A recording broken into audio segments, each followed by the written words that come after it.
Gently close your eyes.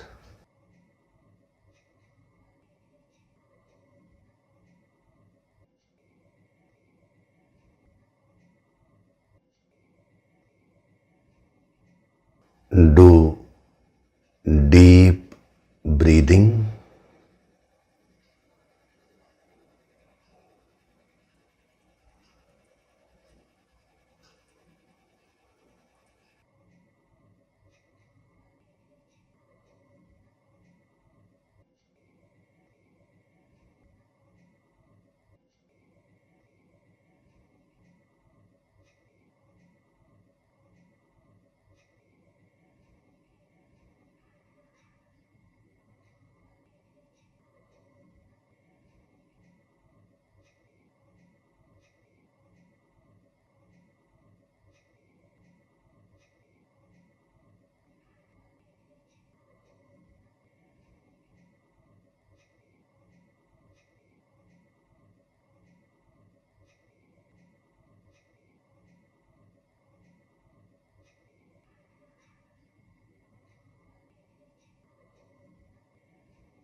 We will chant Om once together. Synchronize the chanting of Om with your exhalation. Breathe in.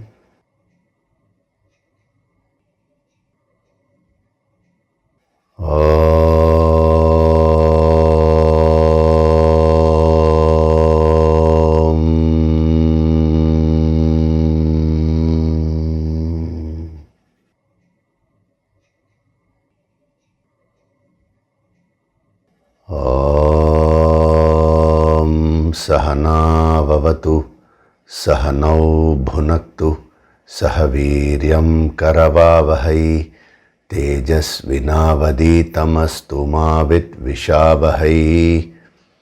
Om Shanti, Shanti, Shanti.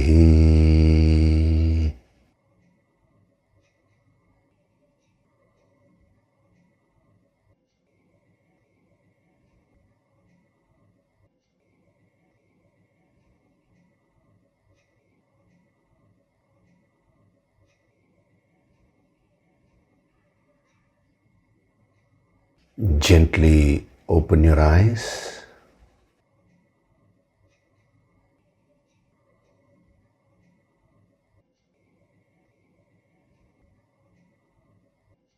We'll chant from verses 11 to 15 of chapter 3.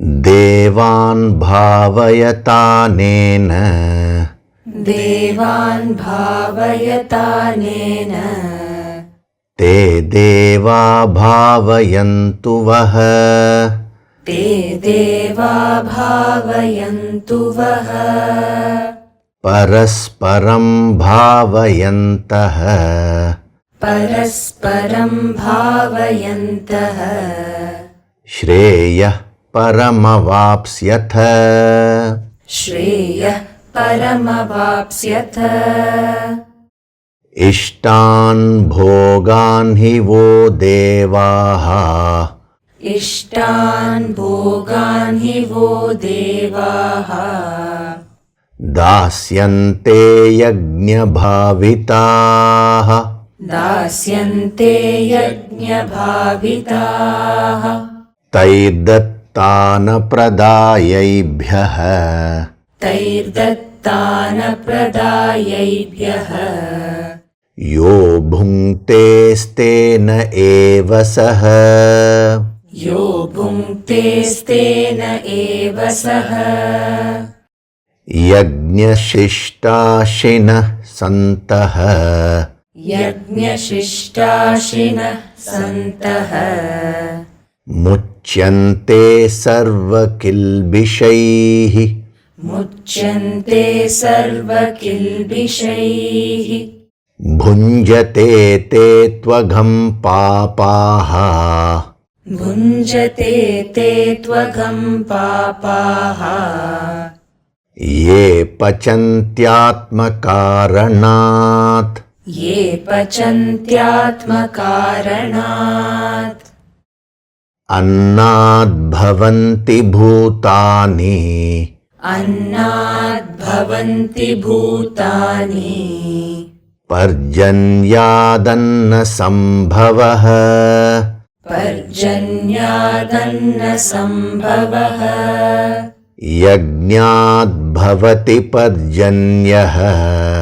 यज्ञाद्भवति पर्जन्यः Yajnah karma samudbhavah. यज्ञः कर्मसमुद्भवः Karma brahmodbhavam viddhi. कर्म ब्रह्मोद्भवं विद्धि Brahmaksharasamudbhavam. ब्रह्माक्षरसमुद्भवम् Tasmat sarvagatam brahma. तस्मात् सर्वगतं ब्रह्म Nityam yajne pratishthitam. नित्यं यज्ञे प्रतिष्ठितम्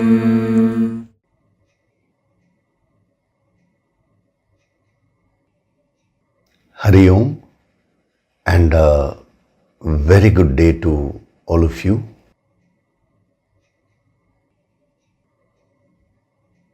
So, in the last few sessions,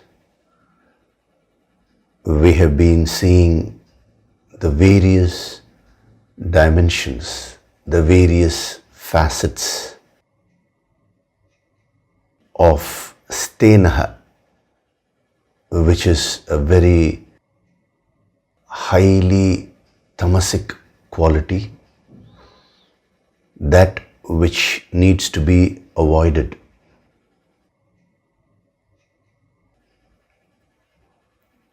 Now, generally speaking,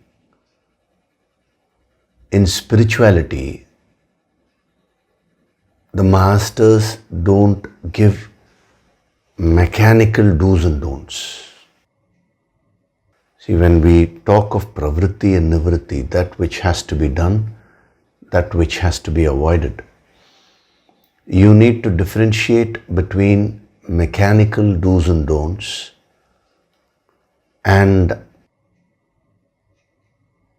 taking up certain things which are beneficial to you and avoiding certain things which are harmful to you out of choice, out of understanding with this higher wisdom. So they are two different things. See, generally what happens is, when a person wants to grow spiritually and he goes to a guru, I'm putting guru in quotes here, I would say a guru who has not truly got connected with the infinite. So such a person is actually not a guru, but just for analysis sake, we are using that word.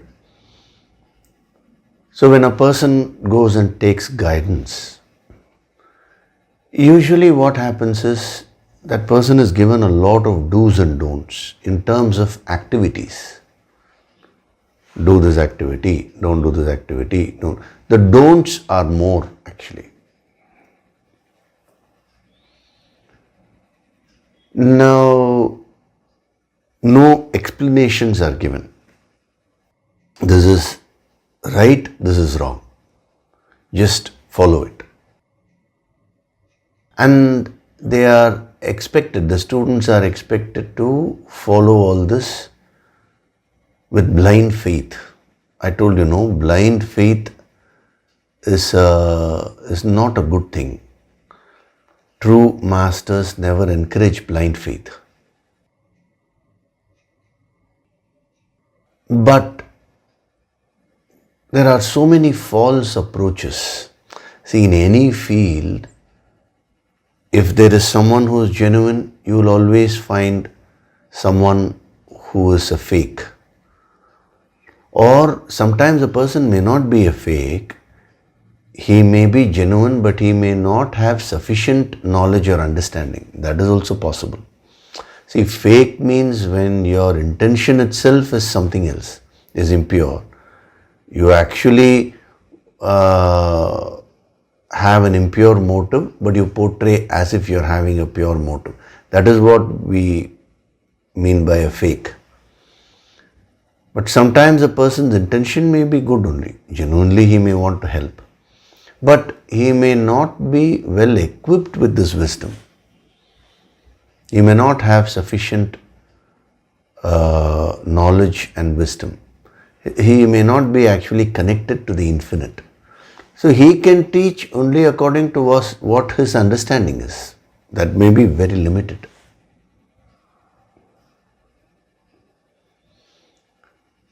And then you have the real Guru,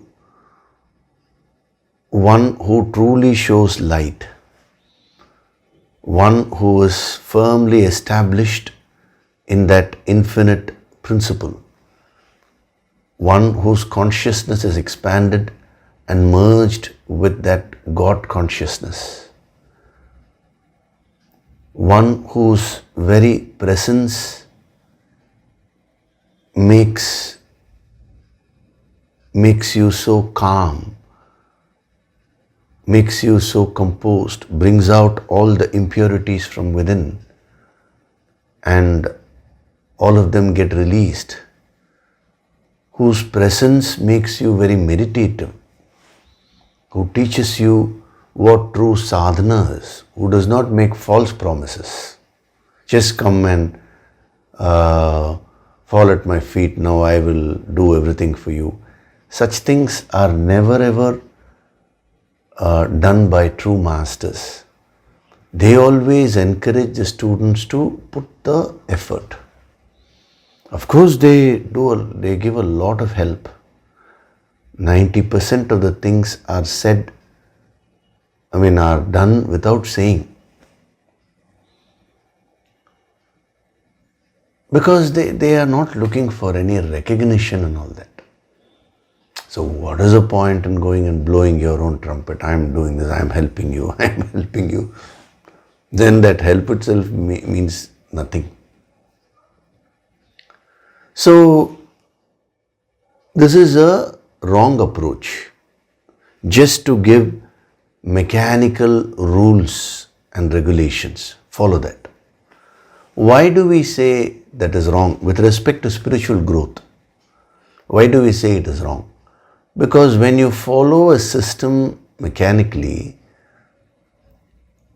you may develop certain habits, but those habits actually don't have the depth. They are not backed by deep wisdom. Unless you consciously understand, unless you consciously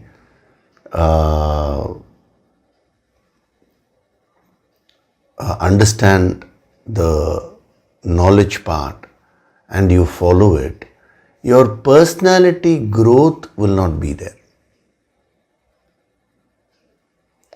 Your intellectual awareness will not be there. Your mental clarity will not be there. That alertness, awareness, all these things will be missing. I've seen many people who externally look very spiritual. That is, their activities mimic spirituality. But if you scan their inner personality, you will find that there is no depth at all.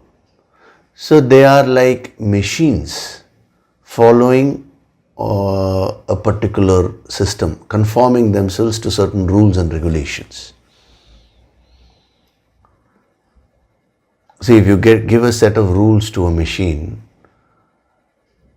and then you switch on that machine will mechanically do those things.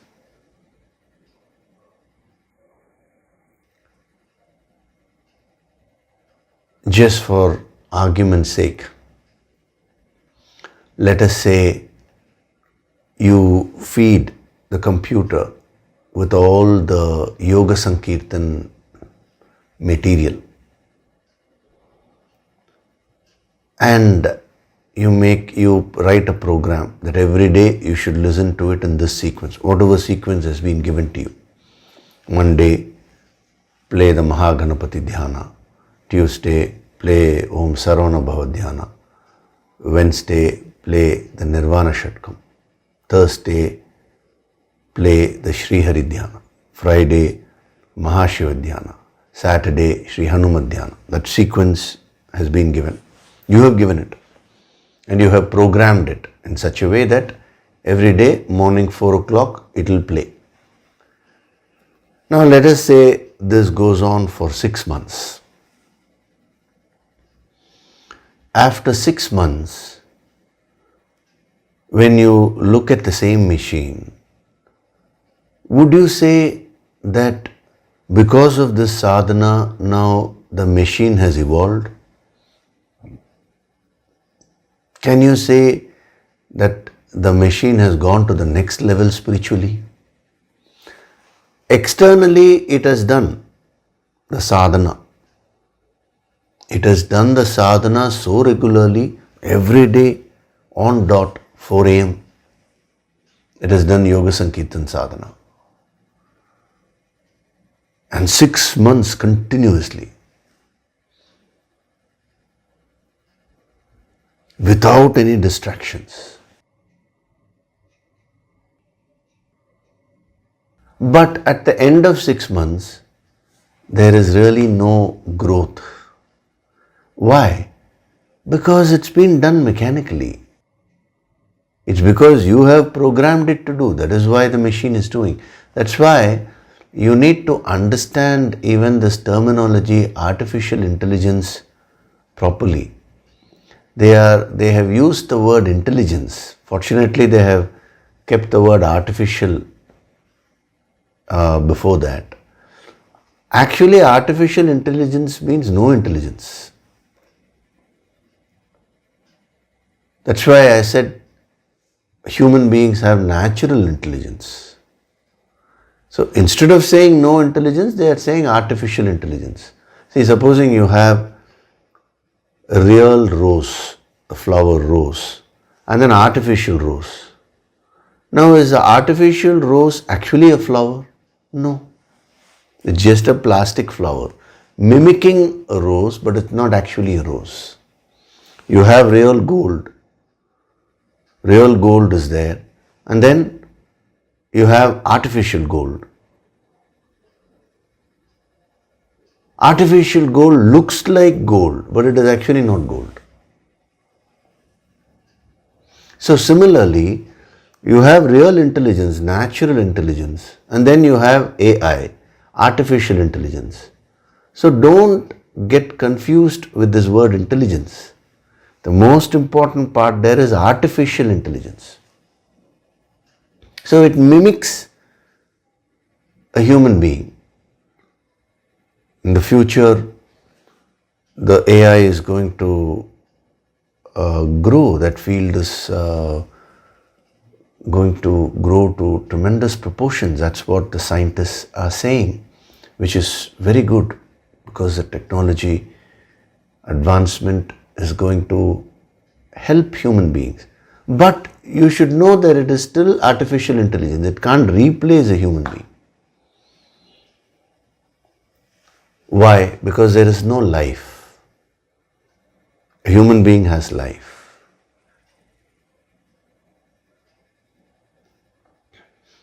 Here I am not talking of merely the biological definition of life. I am talking of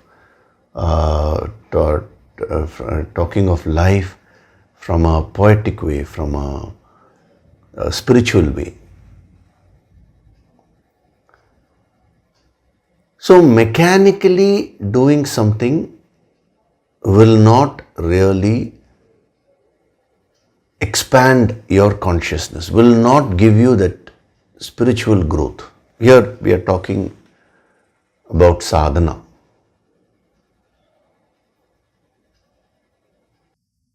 So when rules and regulations are given without any understanding, if you're just following them, how are you functioning? You're functioning like a machine only. You may mimic spirituality, but you're not truly spiritual.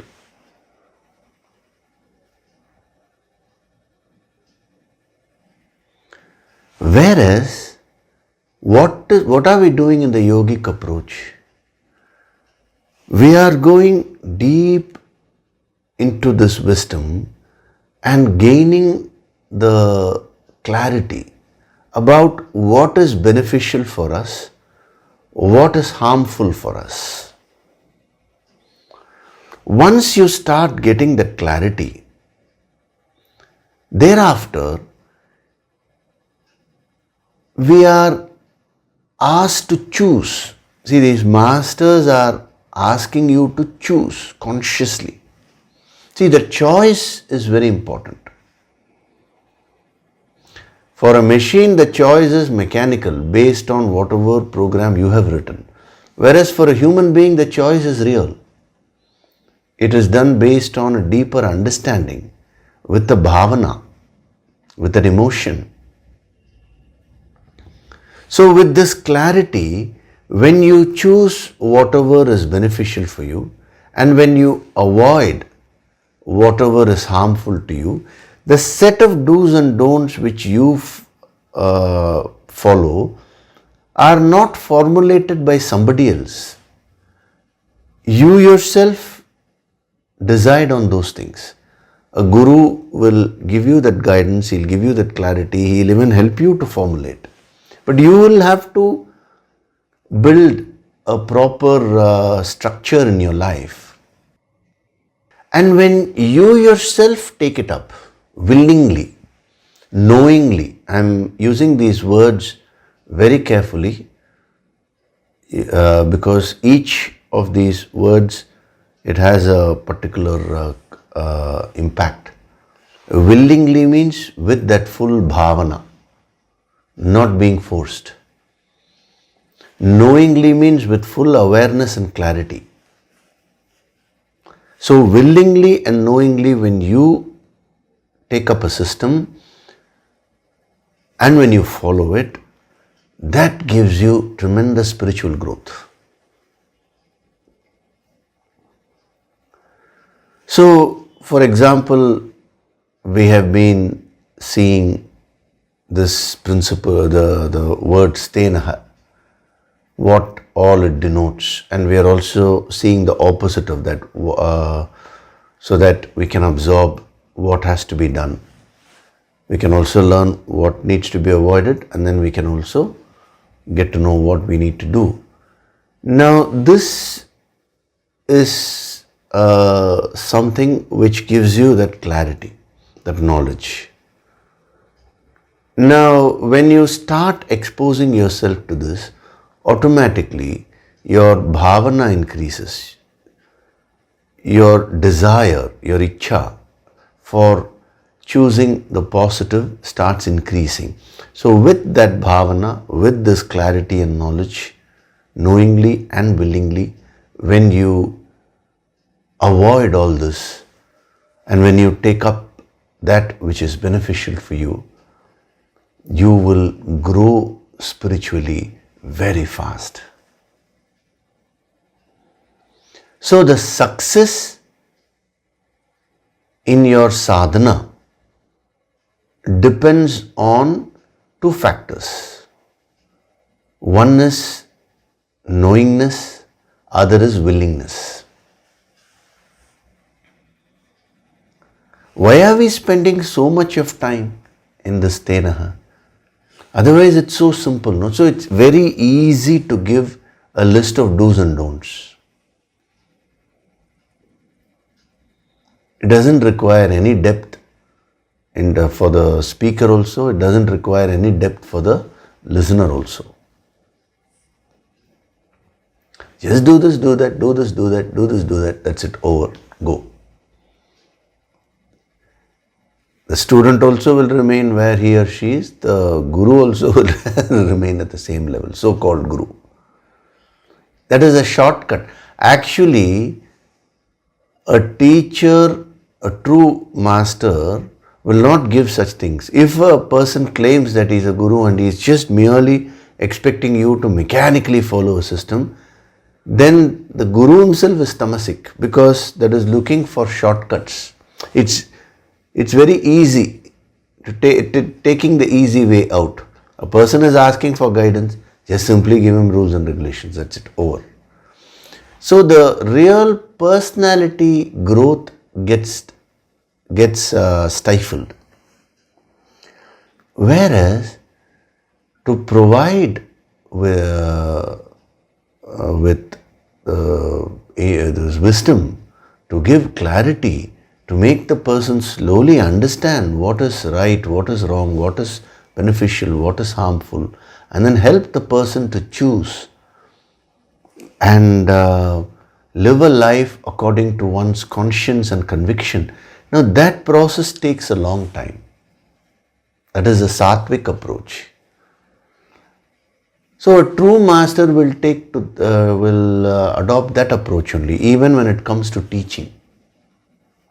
A false master, which is no master, will give shortcuts, will make false claims, will say, you don't need to put an effort, you will get all the benefits. It will be like that. A true master will not encourage that. He may even say things in a discouraging way. Sometimes I know some great masters who don't talk of utility at all. They say, this is a very tough path, if you want, you follow. These are all tests which they put. In spite of that being tough, when you understand that it is so valuable and you take it up, that is the time when you will get the maximum benefits. If you want a good dish, the process of making may be tough. But just because it's difficult, if you take an easy way out, how will that give you a quality dish? Isn't this true with any aspect in life? If you want a quality product, you need to put in that effort, in the right direction. So even though both look alike, that is following mechanical rules and regulations and understanding the principle in depth and then taking up things for yourself, they both externally may look alike, but one is like a plastic rose and the other is like the real flower. One is artificial, the other is natural. One, that is the natural one, causes spiritual growth. The other one stunts your personality growth and spiritual growth.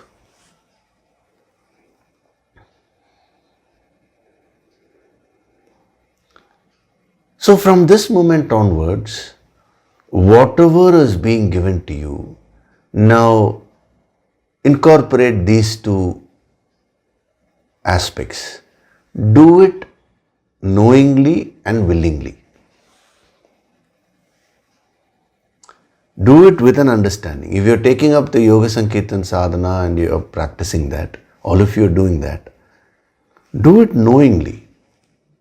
Yes, at one go you may not be able to get the full knowledge, but at least apply your mind, understand what is being given to you, understand the value of what is being given to you, and then do the sadhana. Then you don't need to be reminded. Otherwise, you will be asking your partner or something, please wake me up so that I will do my Yoga Sankirtan Sadhana. It means there is no value. You've not really understood the value of that. So knowingness means understanding the value. And number two, willingly. Exercise your choice of action consciously and take it up. Do it. Then there will be no mental resistance. See how the mind functions is, when it takes up something on its own, it will do it in a smooth way. If somebody else comes and says, do it, that person will already be doing it only.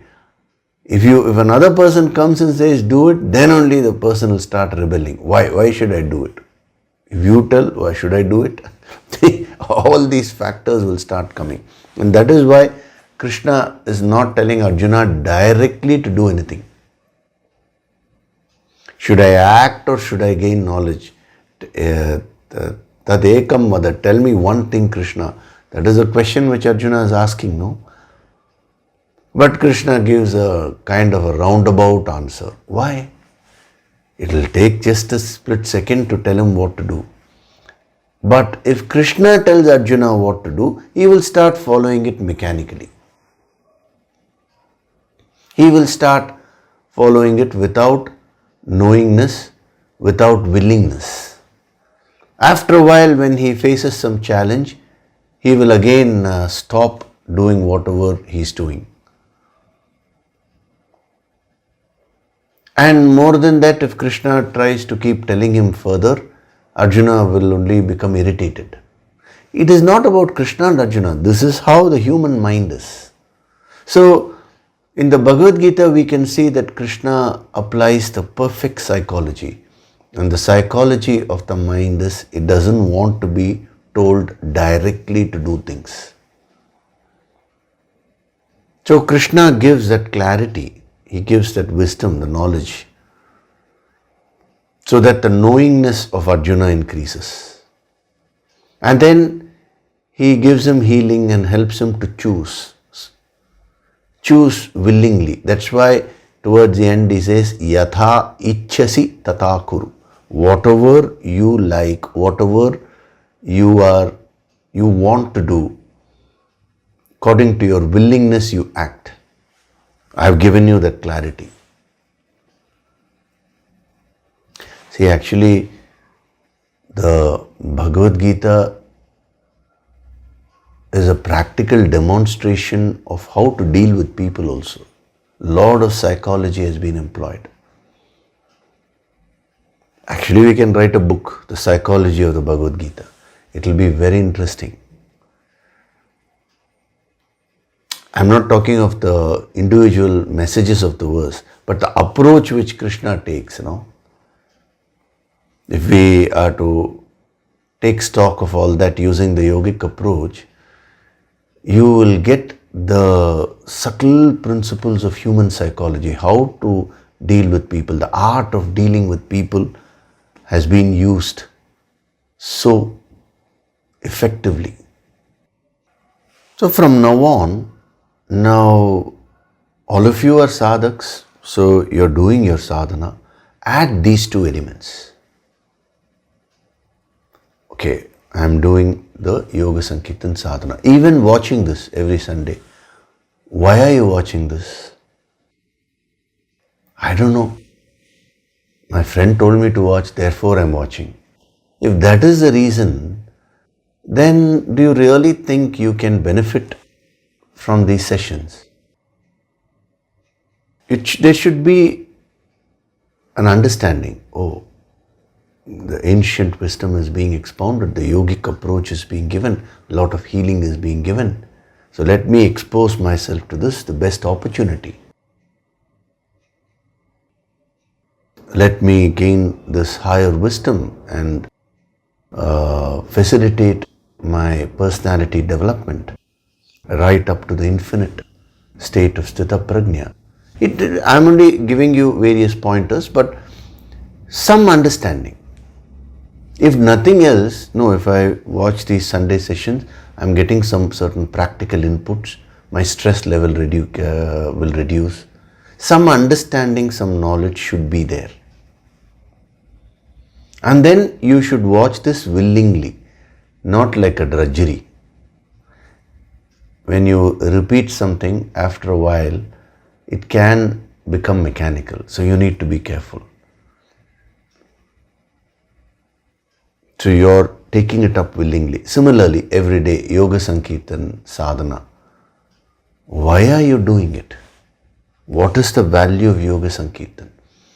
In many sessions, different dimensions have been given about Yoga Sankirtan. So when you understand that, your knowledge deepens. So you're incorporating the element of knowingness. And then willingness. I'm choosing to do this because this is the greatest opportunity which I have been given. Similarly, why do you want to do an empowerment program? Simply because the master is conducting an empowerment program, I'll just simply do it. It shouldn't be like that. Empowerment means the transference of energy. What a great opportunity that is. So this should be your understanding. The intensity, the very level at which it is taken, it's all very high. So greatest opportunity to receive the higher Shakti. And then willingly you commit. See, it's not that every empowerment program you should bring that willingness. It's not like that. Once you bring that willingness, that will keep continuing. Why should you take up the spiritual path? See, like this, you should ask yourself. When you ask yourself these questions and when you find your answers, that is when your sadhana will become meaningful. There will be life in that sadhana. I told you, artificial intelligence and human beings. Big difference is there. Actually, when you understand that, you can use the AI to your advantage. Today, people have a wrong impression that AI can replace a human being.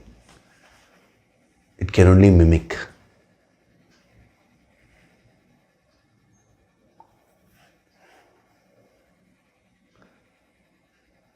So, in all these verses, we are taking up those principles and going into the depth of it so that these two qualities are triggered within you. Number one, knowingness. Number two, willingness.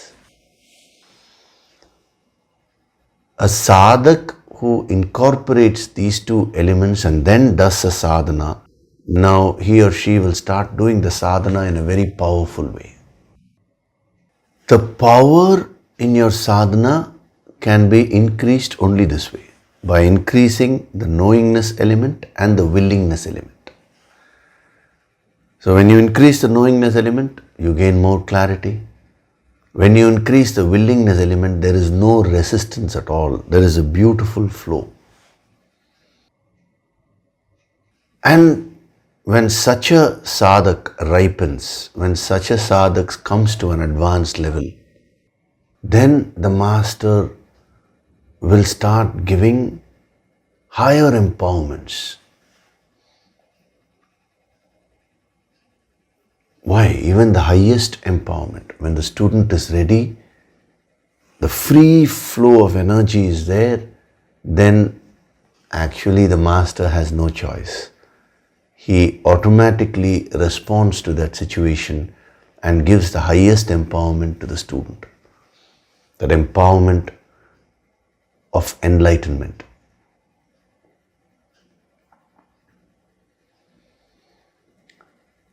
So, as we are studying these principles,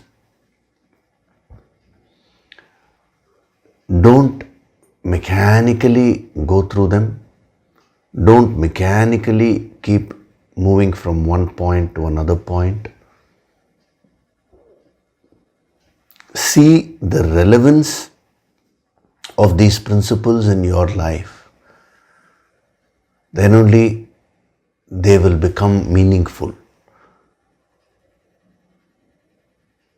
What we are studying every Sunday here is not merely the Bhagavad Gita as a text, but we are using the Bhagavad Gita to study our life, our lives. So you should study your life through this. There is a big difference.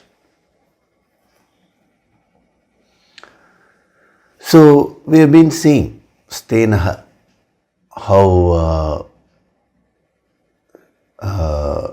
it refers to a highly tamasic quality and various facets of that. Now, one of the things is not empathizing or identifying with others' emotions. So a person has asked this question, one sadhak has raised this question. What he's saying is that when he practiced, last week he tried to practice empathy. What happened was, when he practiced empathy, he started seeing the other's point of view. So he got into a frame where he felt everybody else is right. So that was leading to a kind of frustration for him. He says, let us say, I want something. Now the other person is wanting something else. Now I start empathizing, identifying with him. Then in that process I start stifling what I am wanting. So how do we address that issue? This is a beautiful question. It's a very practical question because it directly deals with the practical application of that principle. So when we say identify with others, love others, have unconditional love for others, it first starts with yourself, then only it goes to others. See, you can only give what you have, no? So unconditional love should be practiced on yourself and others. A stenaha is one who does not practice unconditional love. See, loving oneself unconditionally, accepting oneself unconditionally is a sattvic quality. That is all inclusive. Once you start practicing it here, whenever you interact with people, you will project that unconditional love automatically. A stenaha is one who separates others from himself. And he says, I want all the benefits. That is not truly loving oneself. Because if you truly love yourself, why would you take up some quality which is harmful to you? A tamasic person does things which actually harms himself or herself. So identification and empathy, unconditional love, these are not exclusive. That is, you are also included. When you identify with your family, you are also a part of the family, no? That is why, even if you take the Bible, Jesus Christ says, love thy neighbor like yourself. All the masters gave the same message only. It is the students who get confused and they fight with each other. Actually, real spirituality is beyond all religions. Just imagine if Krishna, Buddha, Christ, all the masters are sitting. Are they going to really quarrel with each other? We can't imagine that, no? Sanatana Dharma means eternal principles. It is not a religion as people are understanding it today. So, love, identification, they are all, they belong to the same coin only, different sides of the same coin. So, they start with you and they get projected to others. So some people say, I am doing service to the society, therefore I have no time for my family. Your family is also a part of the society only, no? So that statement itself is wrong. A person who serves the society will first serve the family, because that's where his immediate duty lies, no?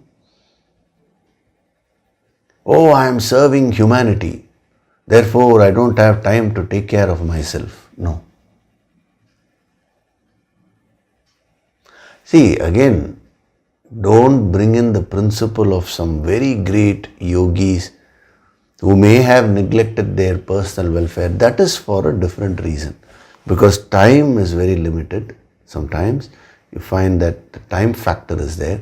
Within that limited time, they want to help people to a certain extent, to a good extent. So they choose, they prioritize. But otherwise, people use this as an excuse. So in the name of identifying with others, you should not stifle your desires, your wants. Then you will get highly frustrated. You will stop identifying with others also. It will give rise to frustration, irritation and anger. So that's why I'm saying this is a very good question, because it's a sadhana oriented question. So always identify with both yourself and others.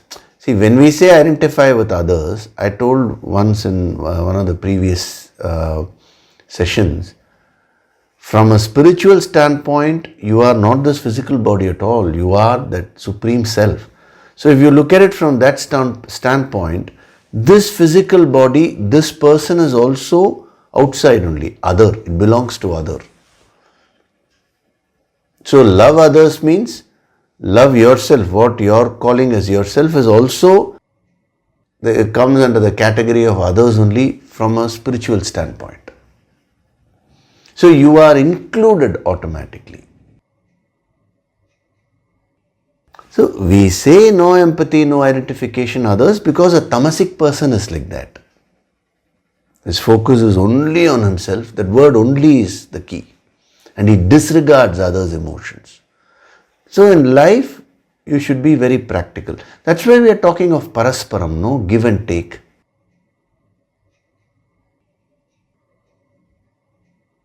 Identifying with others, loving others, doing good to others is not a passive quality where you suppress yourself.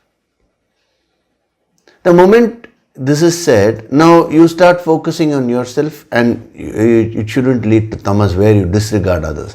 Both interests should be catered to, mutual benefit. That is what is parasparam. So whether it is your partner at home, whether it is your colleagues, you should do good to yourself and the other person. You should be kind to yourself and be kind to others. That is what is true empathy. That is what is true unconditional love. Love yourself and project that onto others.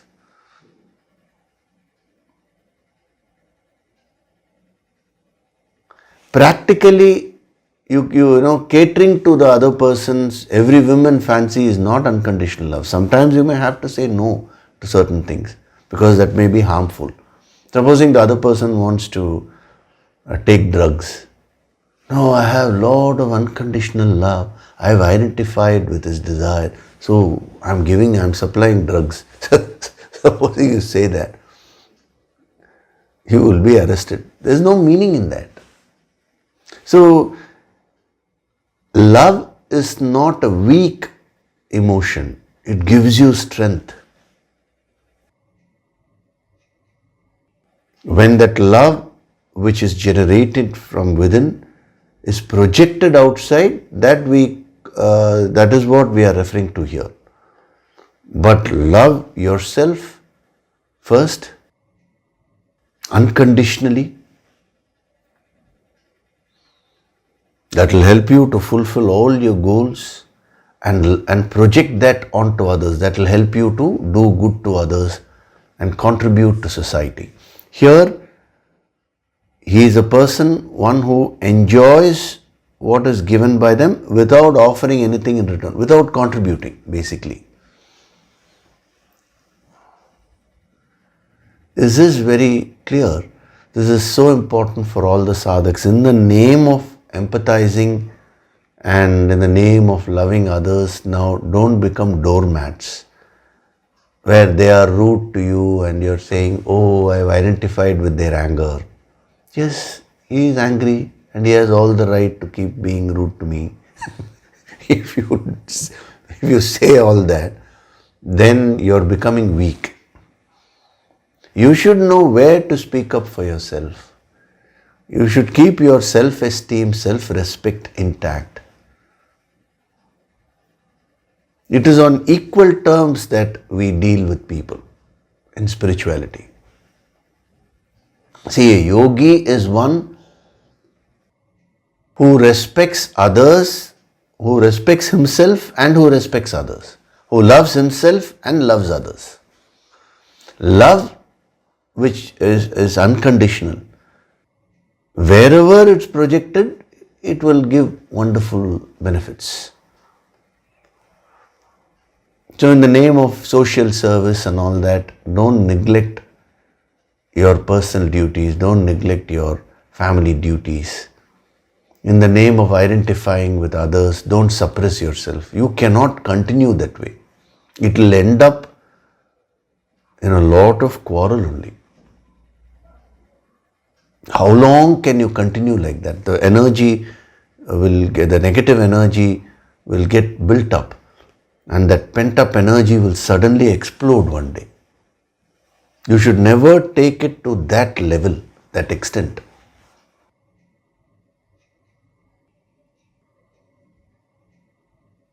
Okay, so if you have any doubt, any other doubt, or if you have further doubts on this, don't hesitate to ask. These sessions are there only to help you in every way possible.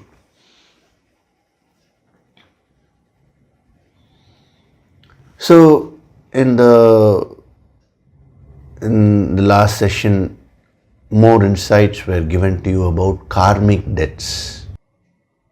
So, I'm sure all of you would have reflected on that.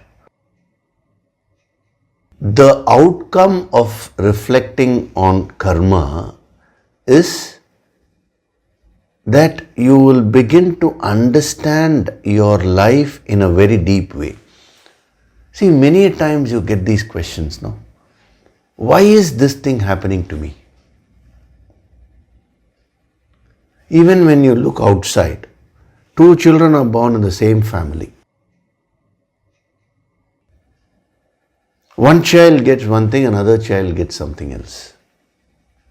Even nature-wise, one child wants to be a doctor, another child wants to be an engineer.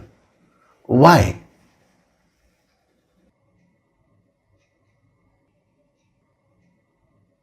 Sometimes you get certain things, sometimes you don't get certain things. Why is all this happening in your life?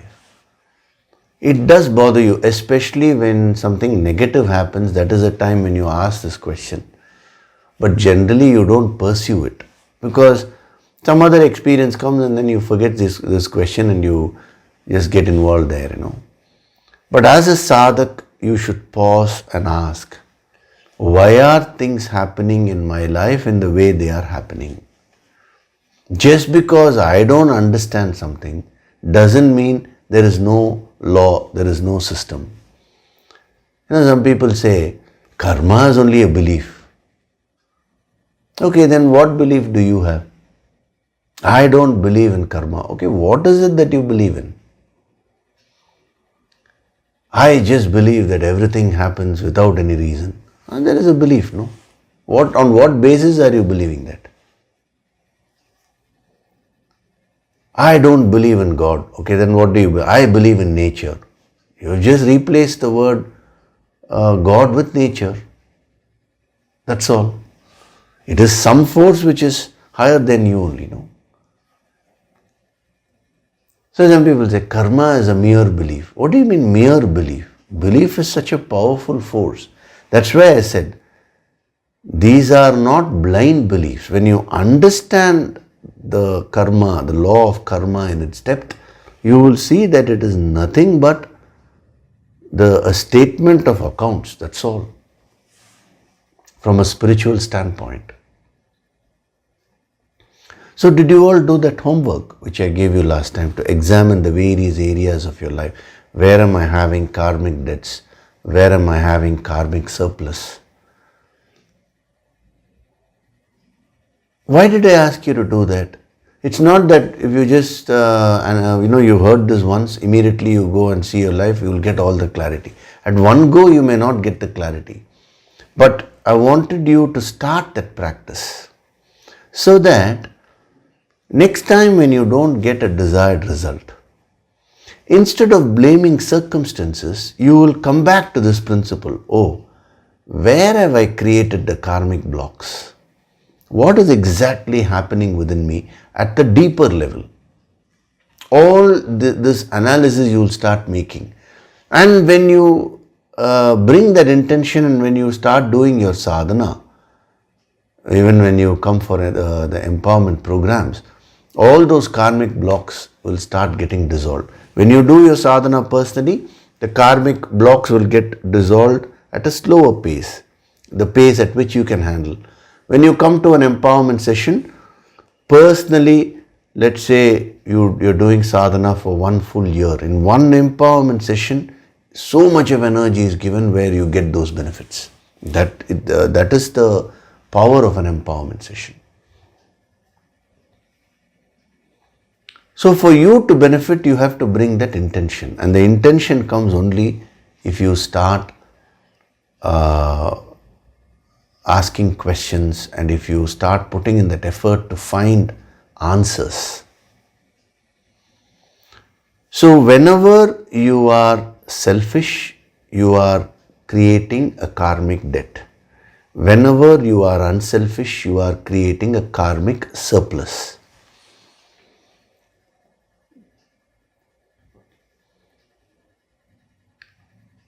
So what these great masters are saying is that to overcome selfishness, start becoming unselfish. What is unselfish? First of all, what is selfishness?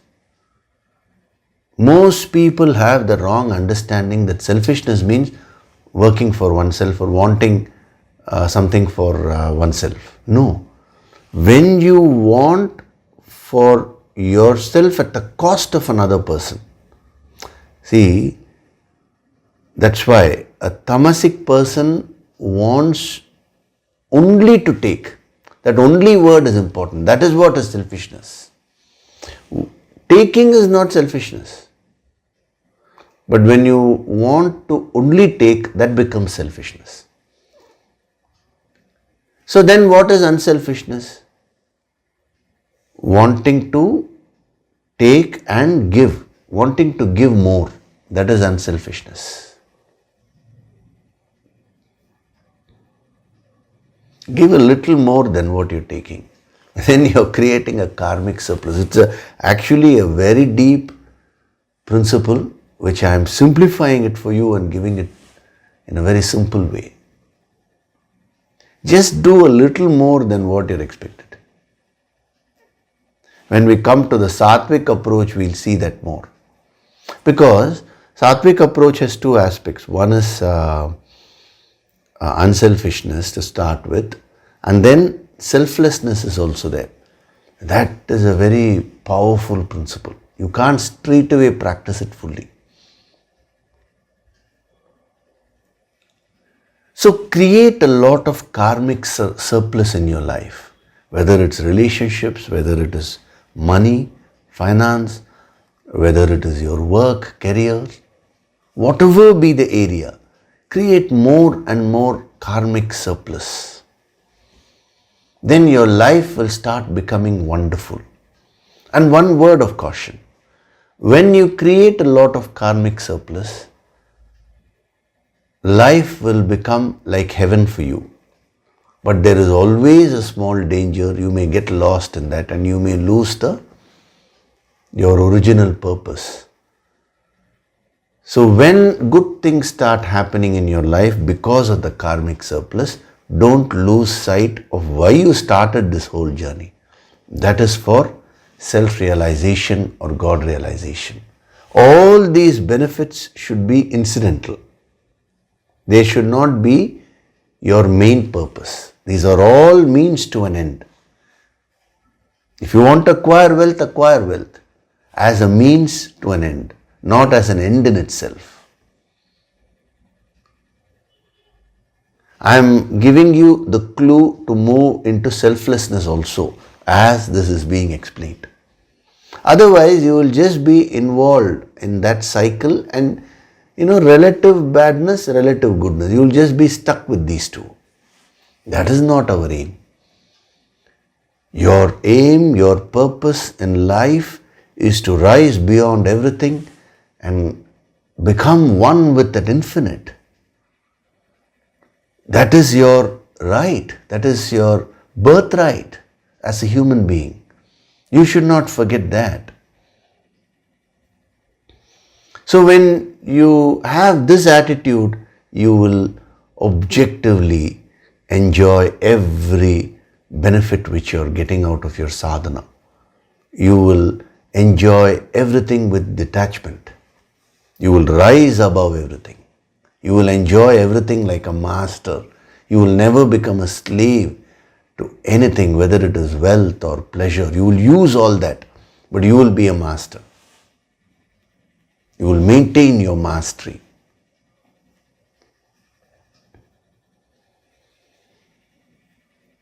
So, if karmic debts are very dangerous, karmic surpluses give you a lot of benefits, but there is also a potential danger, and that is losing sight of the highest purpose.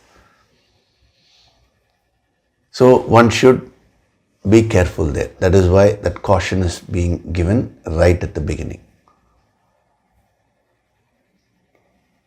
So when your karmic debts goes on increasing, what happens? We will also see one more dimension. Your spiritual devolution will start.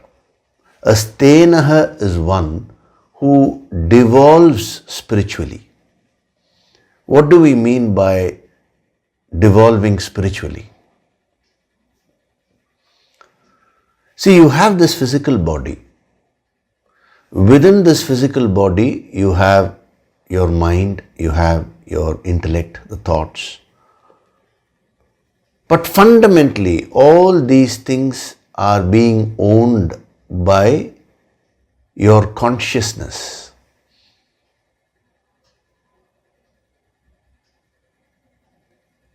If that consciousness element is not there, all these things will become inert.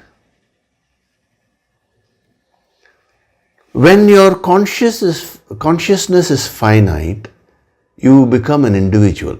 When your consciousness becomes infinite, you become a sthita prajna.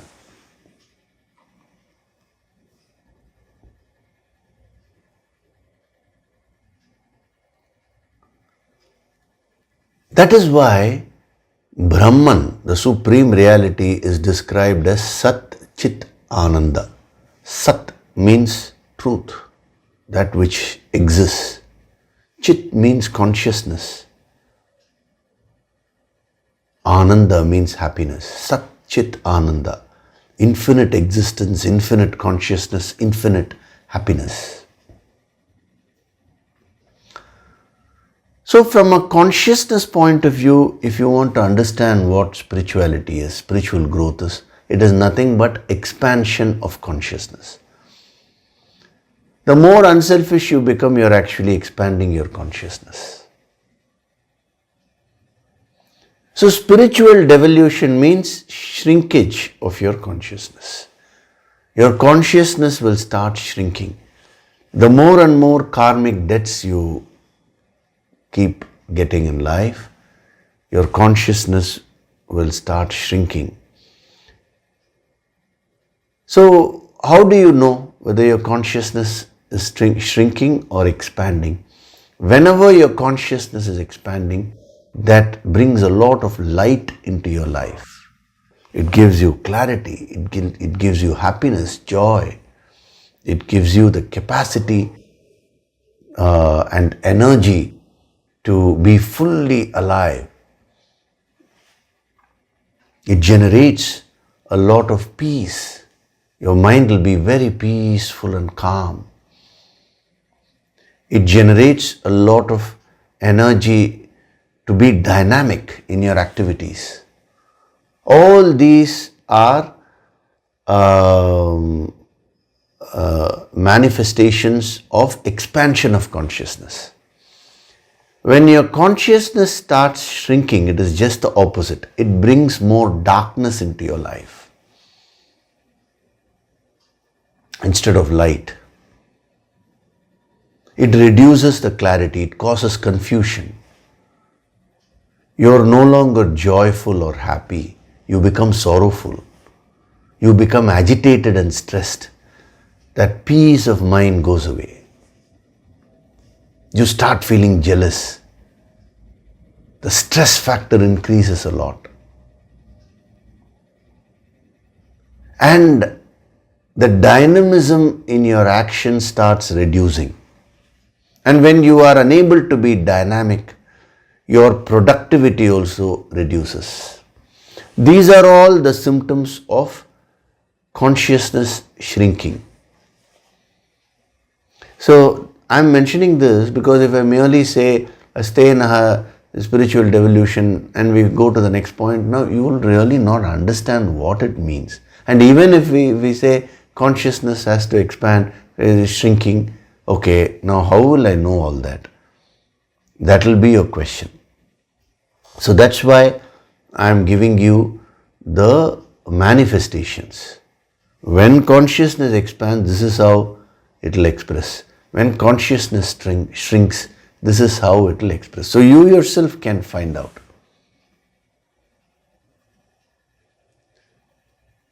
So Stenaha is one who devolves spiritually. The more the shrinkage of consciousness, the more will be the devolution. Devolution, evolution means you're getting more and more disconnected from the infinite. That is what we call as devolution. Evolution, that is, we are not talking of physical evolution here. Don't confuse this with Darwin's theory of evolution and all that. We are not referring to that at all. Well, I don't know how people think, sometimes they understand things in their own way. We are talking of spiritual evolution, evolution of consciousness. So evolution, devolution means getting more connected with the infinite and getting more disconnected with the infinite. So when you get more connected with the infinite, you become more divine. When you get more disconnected from the infinite, I don't want to use the word demonic. That also is used, but that is what is the truth. That is opposite of divine is what you become.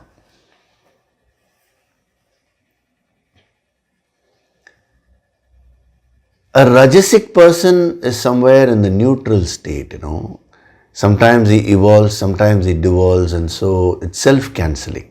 When we come in the next verse, we'll see that. A Sattvic person evolves, a Tamasic person devolves.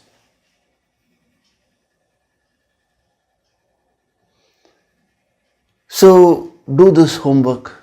Find out in life, is your consciousness shrinking or is it expanding? How will I find out, sir? That's why I gave you the various pointers. In any experience, is your clarity increasing or are you getting more confused? Is your happiness increasing or are you getting more stressed and agitated? Again there, you should give it a little bit of time. For example, you don't have the habit of getting up early in the morning. Suddenly you start waking up. Now that will cause imbalance. Oh, see, my happiness is decreasing, therefore I'll stop. Don't conclude like that. That is why these things have to be based on the higher wisdom, higher understanding. So given a period of time, these things should be applied. Find out whether you're having an experience is giving you very negative qualities like jealousy, anger, envy, sorrow and all these things, or whether it's giving you positive qualities like gratitude, happiness, wanting to share with others, identification, love. So that is the way you can find whether your consciousness predominantly is shrinking or expanding. And as a sadhak, when you're doing your daily sadhana and when you're attending these sessions and all, very less chances of consciousness shrinking. That will be there, but the expansion should be more. Then plus and minus put together, the net result will be growth only. So this is a very important dimension. I kept it at for the last. There are many more dimensions to Stenaha, but I've given you enough for you to start reflecting and transforming your life. So we will stop with that today. In the next session, we will proceed to the next verse and we will make a thorough analysis of the Rajasic approach and the Sattvic approach also. And as we are doing that, we'll also make a comparison. So that will give you a lot of clarity. See, one is individually understanding things in its depth. The other is comparing these, tamas, rajas and sattva. That will give you a total picture. So if we hurry it through, we will not be able to do all that. That's why, fortunately, we have all the time and we are in a gentle way, we are going as deep as possible without having any pressure of time.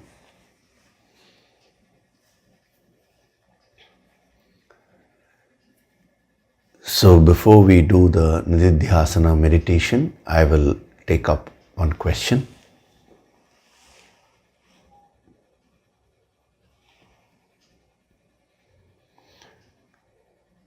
Actually, this question has been asked by several people. I am just reading one question from that, but this will also answer other sadhaks who have asked a similar question.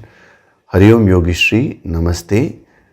I would like to express my heartfelt gratitude for all the guidance and wisdom you have been sharing with us, which continues to enhance our lives in many ways.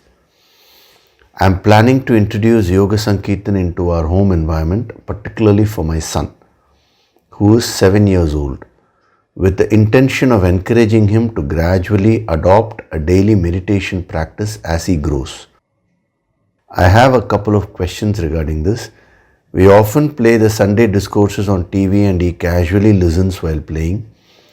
Would it be appropriate to play Yoga Sankirtan audio at home every few days around dinner time as a family when we are winding down for the day? We feel this is the most relaxed time for us to listen together while completing our daily chores. Second question is there a particular sequence that should be followed to align with our daily sadhana when it is played every few days? Thank you for your guidance and I look forward to your insights. So, this sadhak has asked these questions and some other sadhaks have asked how do we introduce this to our children? See, first of all, let me make it very clear. You are saying, let my son develop a meditative practice and all that. All that is fine. See, having a good intention that you want to pass on these spiritual values to your children is a very noble intention. That is your duty as a parent. There is no doubt about it. But the energy which I'm feeling when I was reading this question and all the other questions also is that energy of anxiousness. You want to control the lives of your children. That should be avoided. There is a thin dividing line. See, when the moment you want to control, what will happen is you will start forcing. you will somehow or other want to push it in. You will keep monitoring all the time. And when it is done that way, it will have the opposite effect. The children will run away.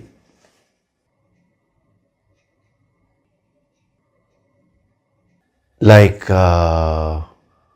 I remember one lady, I'm talking of almost 30 years back, or probably 40 years back. I happened to see that, she used to get her daughter ready for school. Her daughter was just in kindergarten or something. And every day the school bus used to come, or school van used to come. So the daughter used to get ready and then she'll be waiting for the van. In those few minutes when the daughter is waiting, I've seen, I remember the mother used to give advice to that daughter. Remember, she was only in kindergarten, which means what? Probably 4 years, 5 years, around that age only. She used to tell her, ரொம்ப நல்லா இருக்கணும் நீ காந்தி மாதிரி இருக்கணும் நேருமா you should be like Gandhi, you should be like Jhansi Rani, you should have courage, you should do this. In those few minutes, in the, she used to keep on telling with so much of anxiety. And the funniest part is, I used to watch the child's reaction. That is what is very funny. The child used to keep listening like this. This expression literally. And then after a while, the child will say, Mudichtiya, which means, have you finished? And the van used to come and the child used to get in. What is the impact which the mother was having on the child? Nothing. Rather opposite impact only. So you should be careful in guiding your children. You should, first of all, you should live the values. Are you doing your sadhana properly? First ask. That is the best way to guide your children. To be a role model.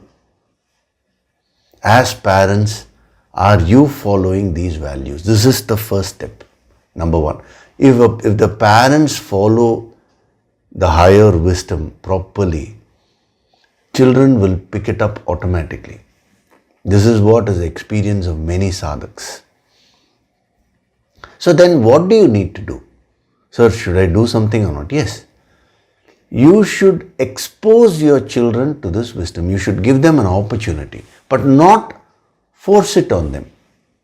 See, when we say expose, you get into forcing. When we say don't force, you go to the other extreme. Some parents say, I just told my son or daughter once, listen to these lectures. Now it is up to them. I don't want to force. That is also that is this extreme.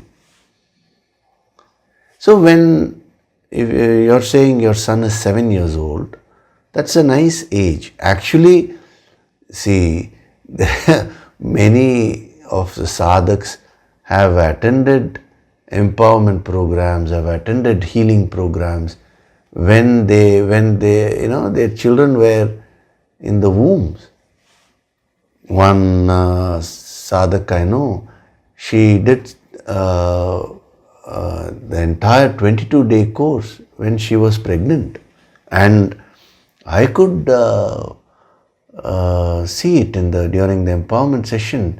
So much of energy the embryo was absorbing. So what is the right age to introduce? There is no right age and all that.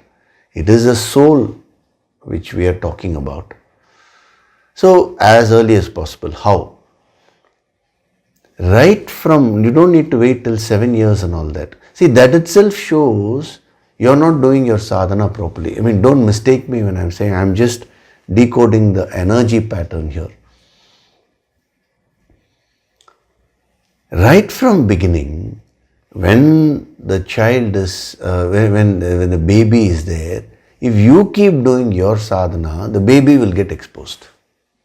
Especially mothers, the initial couple of years, You should do your sadhana along with your baby. Playfully, the baby will start receiving the energy.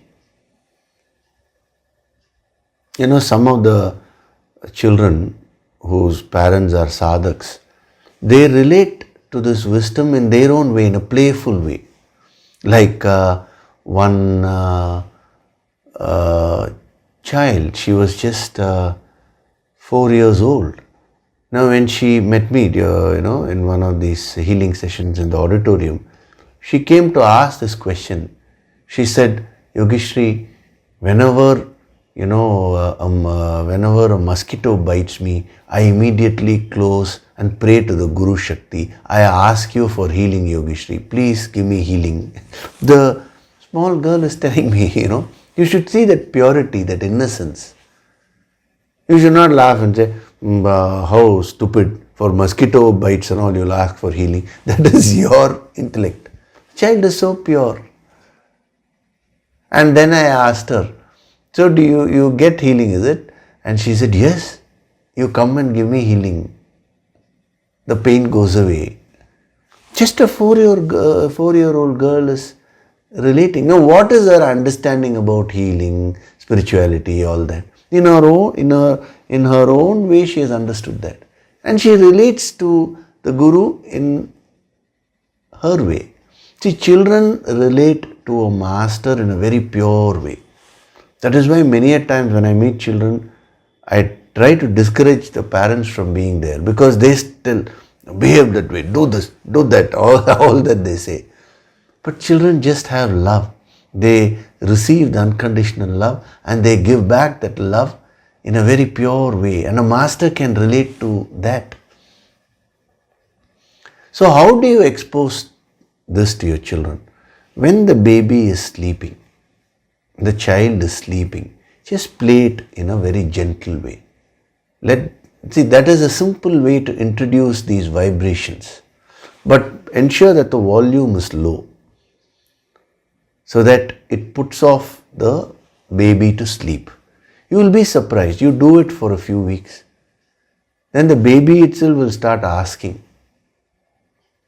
Many sadhaks have experienced that. And Sunday lectures, how you have exposed. You said, we just play it and playfully he keeps playing and he's listening to that. Same way only you should do for Yoga Sankirtan also. So every now and then, once in a few days, yes, you can play it loudly, but not your personal sadhana copy. For family, you should have one copy. And you can play it in the same sequence, one after the other. That should be fine, because that is not a very serious sadhana which is being done. But have one separate copy for that. Remember, don't use your personal sadhana copy for that. And don't tell your child anything. Listen to that. Who's Yogishri. Some people make that mistake. Children become unnecessarily afraid, Yogishri is a great master. First of all, Yogishri doesn't say all that. You are unnecessarily going and confusing the child, Spirituality, energy, infinite. The child will run away. So let the child pick up this energy in a playful way. And sometimes I get emails from 7-year-old children. Even a few weeks back, that boy has been attending right from young age, and now he's, I think, around 10 or I don't know, that age group only. He has written a beautiful mail. He says, Yogishri, I want healing. My father is always scolding me. Only time he talks to me, he scolds me. He keeps telling me what all things I have done wrong. My mother is never available for me. She is very busy in her career. I feel very lonely, Yogishri. Please give healing to me. Give healing to my parents also. Young boy, he has written that. Young boy means what? He must be around 10. I am giving this message to the parents also.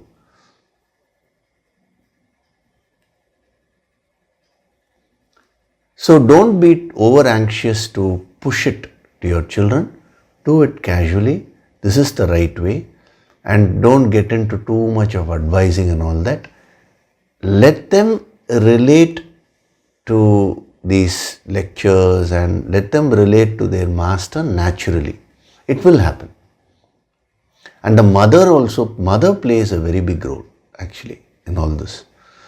Especially in the initial days, first few years, the child is so attached to the mother. Many a times, some mothers make this mistake. So much is going on when a child is born and the mother becomes so busy. So they stop doing the sadhana. And then they complain, my child is like this, my child is not picking up spiritual values. No.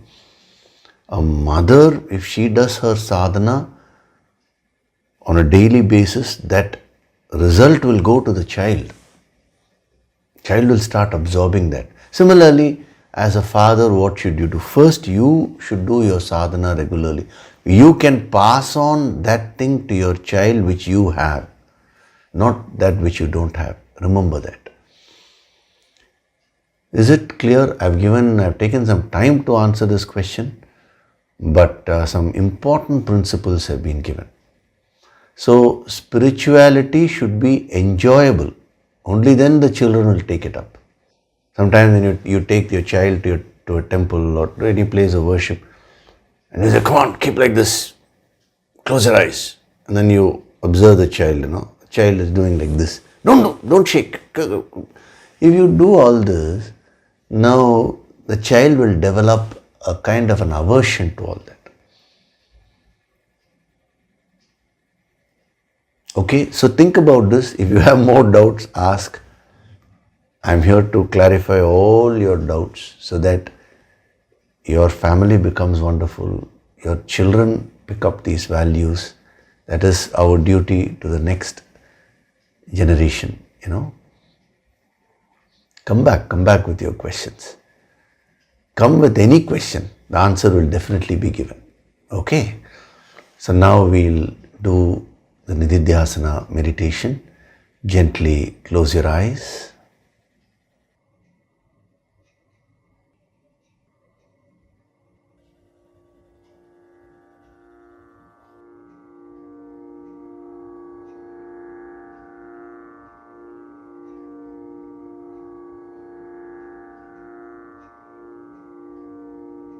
Do deep breathing.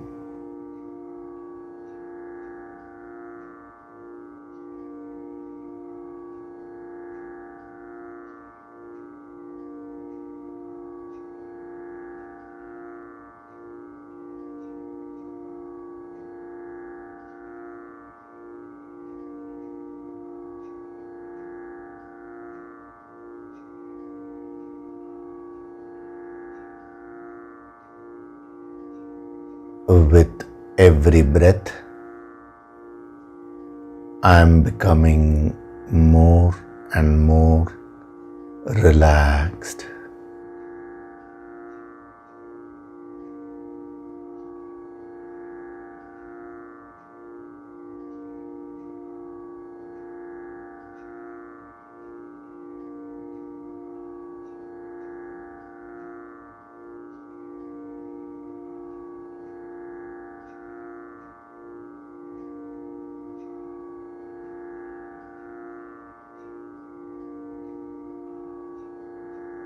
Feel the divine vibrations.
With every breath, I am going deeper and deeper into myself.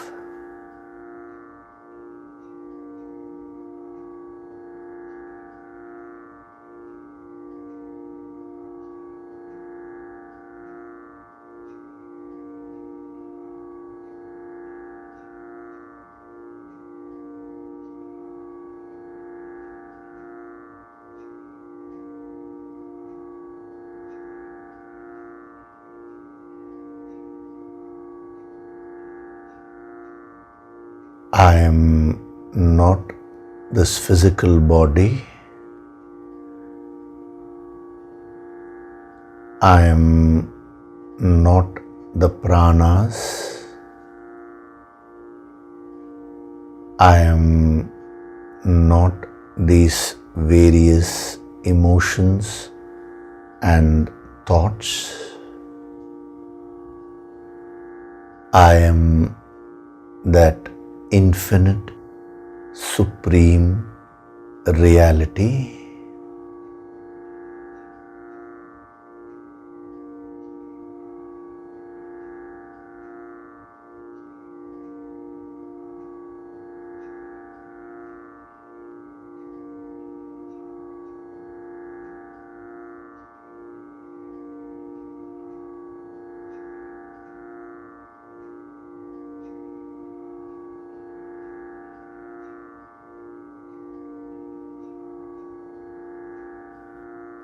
From this moment onwards,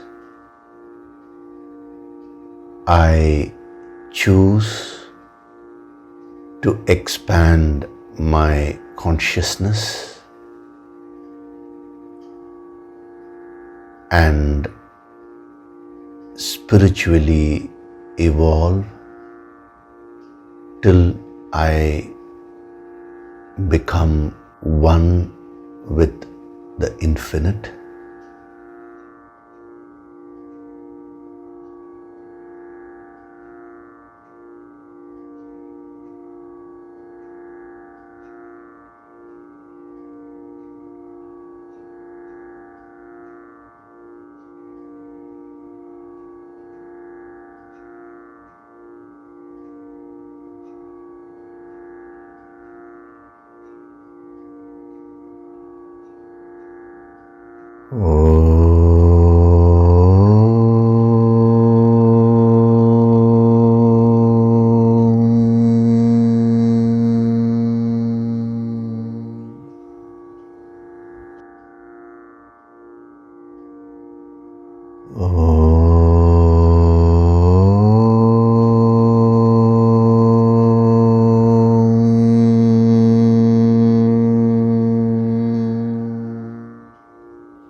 I am Swayam Prakashit, self-illuminating.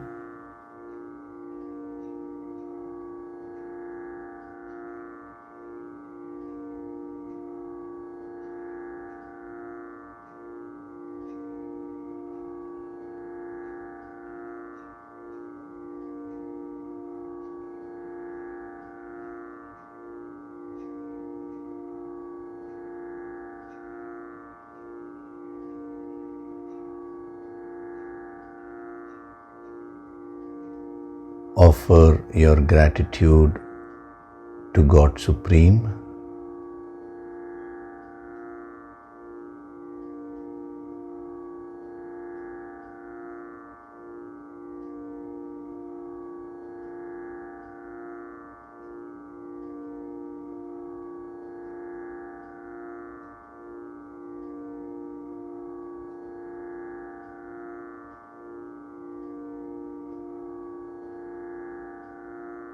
Offer your gratitude to your Guru and all the holy masters.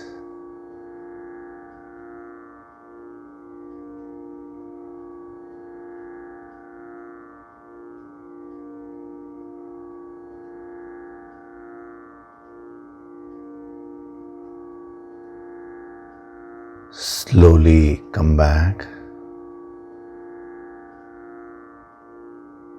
Wriggle your fingers, your toes. Rub your palms together to create a warmth.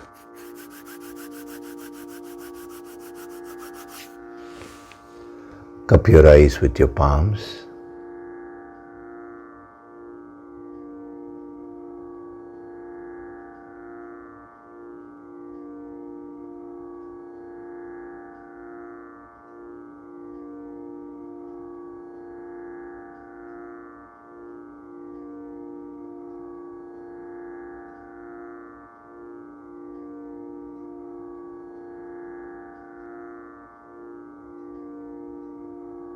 Gently rub your eyes, cheeks, forehead, top of the head, back of the head and neck.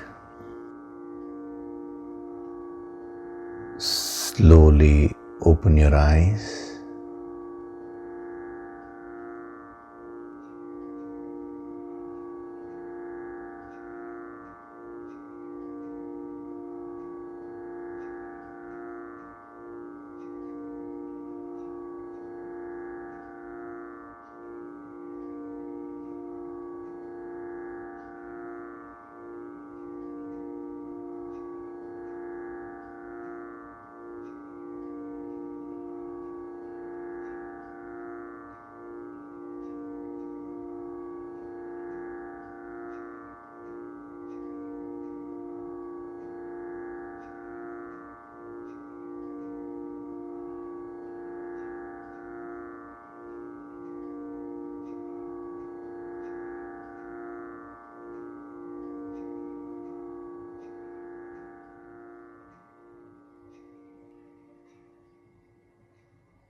Welcome back.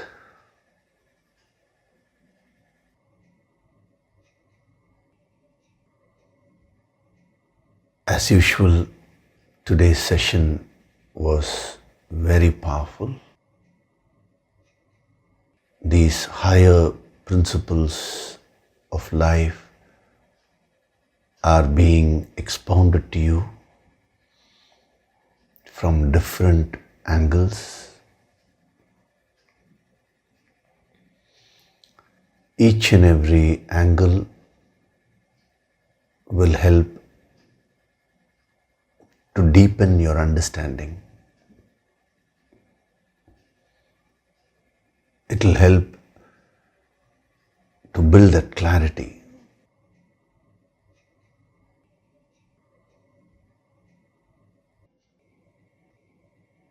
Success in your sadhana depends on how much you absorb and practice. And that is in your hands. Don't give any excuses. If you want the benefits, pay the price, put in that effort.